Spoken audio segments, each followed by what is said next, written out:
Hello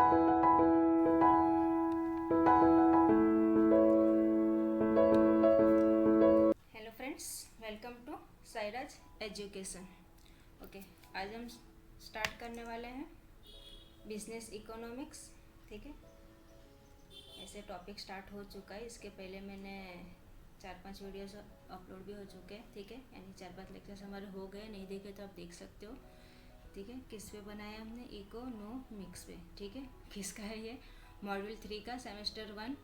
अभी ये किस में? बीकॉम में मॉड्यूल 3 है, सेमेस्टर 1 है। वैसे ये बेफ वाले को भी यूज़फुल रहेगा, बीए वाले यानी आर्ट्स वाले को भी यूज़फुल रहेगा। ठीक है, इकोनॉमिक्स सबको ही रहता है, कॉमर्स हो या आर्ट्स हो, सबके लिए यूज़फुल सब्जेक्ट्स है। ठीक है, इसमें हमने टॉपिक कवर किया था सप्लाई एंड प्रोडक्शन डिसीजंस। इसके अंदर हमने बहुत सारे टॉपिक्स कवर किए हैं। तो लास्ट वीडियोस नहीं देखे तो आप देख सकते हैं। अगर चैनल पे फर्स्ट टाइम है तो चैनल को सब्सक्राइब कर लो, ताकि आपको नोटिफिकेशन मिलेगा, आपकी स्टडी कंटिन्यू रहेगी। और आपको पता है मैं वैल्यूएबल थिंग्स ही वीडियोस पे डालती हूँ। ठीक है, और आपके स्टडी हरदम के लिए कंटिन्यू रहती है और इजी वे में आप सीख लेते हो, इको हो या अकाउंट हो। ठीक है, और भी कोई सब्जेक्ट्स रहेगा तो आप डिमांड कर सकते हो। ठीक है, तो आज हम जो टॉपिक कवर करने वाले हैं वो है आपका long run and laws of return to scale. ठीक है, long run and laws of return to scale. Okay, जैसे कि आपको पता है अभी एग्जाम सब्जेक्टिव की जगह पे ऑब्जेक्टिव टाइप्स होती है, एमसीक्यू टाइप्स। ठीक है, तो उस वे में ही मैंने पूरे वीडियोस यानी जो भी लेक्चर्स लिए इसके पहले उसी वे में सिखाया है। तो आप देख सकते हो वहाँ पे आपका सब्जेक्टिव हो या फिर ऑब्जेक्टिव कोई भी टाइप में एग्ज़ाम हो जाए, अगर आपने पूरी स्टडी की है, वो वीडियोस देखे, लेक्चर्स मेरे देखे, अटेंड किए, तो आपको घबराने की ज़रूरत नहीं है, आप दोनों अटेंड कर पाओगे। ठीक है, सब्जेक्टिव है या ऑब्जेक्टिव। चलो तो स्टार्ट करते हैं। Long run and laws of return to scale. ठीक है, क्या है ये? तो लॉ ऑफ रिटर्न क्या है या रिटर्न टू स्केल क्या है? ठीक है, तो देख लेते हैं। The law of return to scale क्या एक्सप्लेन करता है हमें? Proportional change. ठीक है, कैसा है वो? प्रोपोर्शनल चेंज है किसके अंदर? आउटपुट में। किसके थ्रू? जो इनपुट में चेंज आता है। समझ में आ रहा है? The law of return to scale explain the proportional change in output with respect to proportional change in input. जैसे कि हम अगर चेंज करते हैं इनपुट में, तो हमारे आउटपुट में भी वहाँ पे चेंजेस आने वाले हैं। ठीक है, क्या होता है? जो अगर हम लोग इनपुट्स में कुछ चेंज कर रहे हैं, ठीक है, इनपुट्स के अंदर अगर चेंज कर रहे हैं तो हमारे आउटपुट में भी चेंज आने वाला है। ओके, क्लियर है ये? उसको क्या बोलते हैं हम? यानी कि ये जो हमें है laws of return to scale. ठीक है, क्या एक्सप्लेन करते हैं हमें? ये चीज़ एक्सप्लेन करती है। तो देखते हैं law of return to scale. In the long run all factors of production are variable. ठीक है, अभी मैंने इस पे फैक्टर्स ऑफ प्रोडक्शन पे भी वीडियो बनाया है, लेक्चर्स अपलोड किया, देख सकते हो आप लोग। ठीक है, उसमें कैसा रहता है? लॉन्ग रन के अंदर जितने भी फैक्टर्स ऑफ प्रोडक्शन वो वेरिएबल्स रहती है। ऑब्जेक्टिव टाइप के लिए इंपॉर्टेंट हो जाएगा, याद रखना। In a long run all factors of production are variable, no factor is fixed. Accordingly, the scale of production can be changed by changing the quantity of all factors of production. समझ में आया? यहाँ पे क्या long run के अंदर हर एक जितने भी फैक्टर्स रहते हैं वो वेरिएबल रहते हैं। वहाँ पे कोई भी ऐसा फैक्टर नहीं है जो फिक्स्ड रहेगा। ठीक है, तो उसके हिसाब से यानी कि accordingly the scale of production, ठीक है, कैन बी चेंज। जो भी प्रोडक्शन का स्केल, अब ये स्केल पे भी आगे है। ठीक है, तो स्टार्टिंग से एंड तक बने रहना, ताकि आपको हर एक चीज़ यहाँ पे क्लियर हो जाएगी कि स्केल ऑफ प्रोडक्शन क्या है, कि यहाँ पे जो भी है। ठीक है, तो सब आपको क्लियर हो जाएगा। तो accordingly the scale of production can be change by the changing the quantity.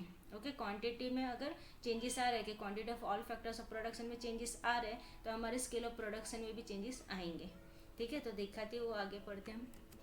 Okay, return to scale. अब यहाँ पे आपको, जैसे कि मैंने आपको फर्स्ट या सेकंड वीडियोस में ये बताया था, increasing returns, constant, decreasing.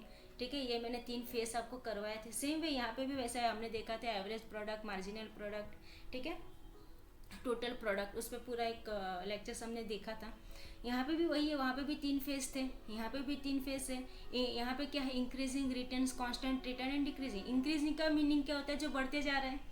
Constant यानी कैसा? सेम रहेगा। और डिक्रीजिंग यानी क्या? कम होते जाता है। बस तो वही 3 फेस है यहाँ पे। जैसे कि यहाँ पे आपको दे दिया स्केल, समझो 1 मशीन 1 लेबर, ठीक है, प्लस 1 लेबर, तो टोटल प्रोडक्ट कितने हो गए 4, तो मार्जिनल प्रोडक्ट भी 4। तो फेस 1 था ये, फेस 1 के अंदर कैसा, अभी देखो यहाँ पे सेकंड में क्या बोला है, 2 मशीन प्लस 2 लेबर, फिर 3 मशीन प्लस 3 लेबर, फिर 4 मशीन प्लस 4 लेबर, बढ़ते गया ये स्केल, तो टोटल प्रोडक्ट भी बढ़ते जाने वाला है। 4 से 10 हुआ, 10 से 18 हुआ, 18 से 28 हुआ, फिर मार्जिनल प्रोडक्ट 4 से 6, 6 से 8, 8 से 10, ठीक है, 4 to 6, 6 to 8, 8 to 10, इस तरह से वो क्या हो रहा है, बढ़ते जा रहा है, ठीक है। ये फर्स्ट फेज जहाँ पे हम इंक्रीजिंग, हर चीज़ देखो बढ़ते जा रही है, ठीक है, यहाँ पे प्लस प्लस होते जा रहा है, plus two plus two plus two होते जा रहा है, राइट है, तो इसको हम क्या बोल देंगे, इंक्रीजिंग रिटर्न। यहाँ पे भी देखो प्लस होते जा रहा है सब, ओके, यानी बढ़ते जा रहा है, वो इंक्रीज होते जा रहा है। वैसे ही देखो सेकंड फेज में क्या बोला है, जैसे कि यहाँ पे देखो 5 मशीन 5 लेबर, 6 मशीन 6 लेबर, ठीक है। अब यहाँ पे कैसा देखो, यहाँ पे कितना है 38 एंड 48 टोटल प्रोडक्ट, तो मार्जिनल प्रोडक्ट 10 10, ठीक है। ये मार्जिनल प्रोडक्ट है वो कैसा रहेगा, सेम रहेगा, इसके लिए उसको सेकंड फेज में क्या बोलते हैं,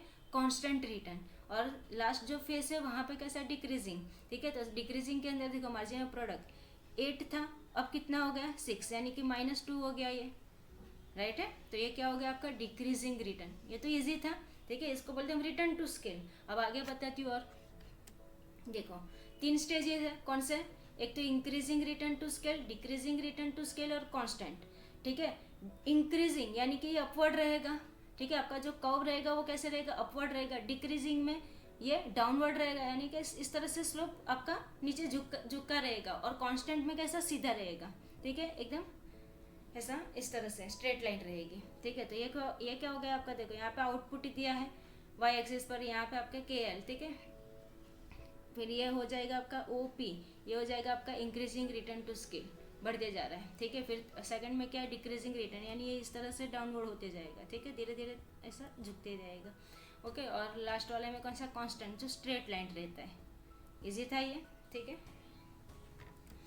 नेक्स्ट है, अभी इसको ही एक एक करके समझते हैं कि इंक्रीजिंग रिटर्न टू स्केल, ठीक है, उसका डायग्राम हमने देखा किस तरह, इंक्रीजिंग वो अपवर्ड की तरफ ऐसा बढ़ते जाएगा, ठीक है। तो if all inputs are double, समझो हर एक इनपुट्स, ठीक है, जितने भी इनपुट्स है अगर वो डबल होंगे, ठीक है, तो आउटपुट भी ऑफकोर्स बढ़ेगा, क्योंकि इंक्रीज रिटर्न टू स्केल ना, अगर जितना हमारा इनपुट बढ़ेगा उतना हमारा आउटपुट भी बढ़ेगा, ठीक है। तो if all inputs are double, output will also increase at the faster rate than double, ठीक है, ये याद रखना, ऑब्जेक्टिव में काम आएगा। अगर इंक्रीजिंग रिटर्न टू स्केल के अंदर अगर बोला कि inputs are double, then output will also increase at the faster rate than double, ठीक है। इसके रीजन क्या है, एक तो डिवीजन ऑफ लेबर हो जाएगा, स्पेशलाइजेशन आ जाएगी, और एक्सटर्नल इकोनॉमिक्स ऑफ स्केल हो जाएंगे, ये उसके कुछ रीजन है, ठीक है।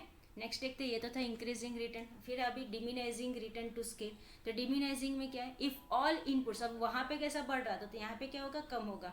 If all inputs are doubled, तो output will be less than doubled, नाम पे से मालूम पड़ता है ना, डिमिनाइजिंग तो कम होगा, ठीक है। तो if all inputs are double, output will be less than double. उसकी रीजन क्या हो जाएगी, एक तो इंटरनल डिस इकोनॉमिक्स हो जाएगी और एक्सटर्नल डिस इकोनॉमिक्स हो जाएगी, ठीक है। इसका स्लोप किस तरह से कहो ऐसा झुका हुआ, ठीक है, उसको कम होते जा रहा है, डिमिनाइजिंग। और ये है आपके पास last constant return to scale, ठीक है। तो कांस्टेंट रिटर्न टू स्केल में किस तरह से हो, तो कैसा स्ट्रेट ही रहेगा, ओके, स्ट्रेट ही रहेगा। जैसे कि ये कैपिटल लेबर, ये देखो ये स्ट्रेट लाइन है, ठीक है। फिर IQ1 IQ2 IQ3 इस तरह से वो शिफ्ट होते जाएगा, ओके, स्केल लाइन बोलते हैं इसको हम।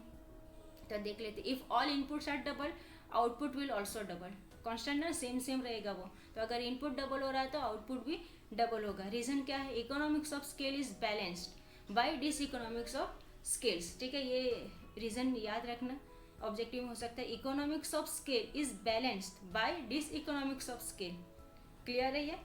अब इसका कंपैरिजन एक चार्ट के थ्रू मैंने समझाने की कोशिश किया। देखो comparison between laws of return and return to scale, कि लॉज ऑफ रिटर्न क्या है और रिटर्न टू स्केल क्या है, ठीक है। तो ये आपका लॉज ऑफ रिटर्न और रिटर्न टू स्केल, ठीक है। फैक्टर्स देख लेते हैं। नेचर ऑफ इनपुट्स, तो लॉज ऑफ रिटर्न में कैसा है, सम इनपुट्स आर फिक्स्ड, जबकि रिटर्न टू स्केल में ऑल इनपुट्स आर वेरिएबल। ये याद रखो, ऑब्जेक्टिव के लिए काम आएगा, लिखते जाओ या स्क्रीनशॉट ले लो, काम लगेगा, ठीक है।